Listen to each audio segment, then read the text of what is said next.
یہ بتائیے کہ آج کے دور میں علماء یا دوسرے مقرر کا لوگوں پر کیوں اثر نہیں ہوتا، جبکہ پرانے وقت میں فوراً اثر ہوتا تھا اور لوگ ان کی بات مان کر ان کے پیچھے چلتے تھے؟ ویسے تو یہ کہ آج بھی ایسا نہیں ہے کہ کسی کی بات کا کوئی اثر نہ ہو، کم و بیش کچھ نہ کچھ اثر ہوتا ہے۔ اور پرانے زمانے کو بھی آپ ایسا سنہری زمانہ نہ سمجھیں۔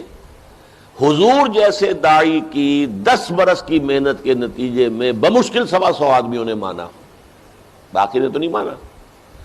نہ ابو جہل نے مانا، نہ ابو لہب نے مانا، نہ عتبہ ابن ربیعہ نے مانا، نہ ولید بن مغیرہ نے مانا، کس نے مانا؟ یہاں تک کہ خاندان بنی ہاشم کو، اپنے خاندان کے لوگوں کو 2 مرتبہ کھانا کھلایا حضور نے، کسی ایک نے بھی مان کر نہیں دیا۔ تو یہ بات نہیں ہے، اس میں فرق ہوتا ہے۔ ہمارے آج کل کے لوگ جو ہیں زیادہ تر پروفیشنل ہیں، واعظین ہیں یا علماء ہیں، وہ ایک پیشہ وری کا معاملہ ہے، تو اس میں تاثیر یقیناً نہیں ہوتی۔ پھر یہ کہ ہمارے قول اور کردار کے اندر، قول اور فعل کے اندر فرق ہوتا ہے، لیکن یہ اپنی جگہ پر یہ سمجھ لیجئے، قاعدہ کلیہ نہ سمجھیے کہ لازماً اثر ہوگا۔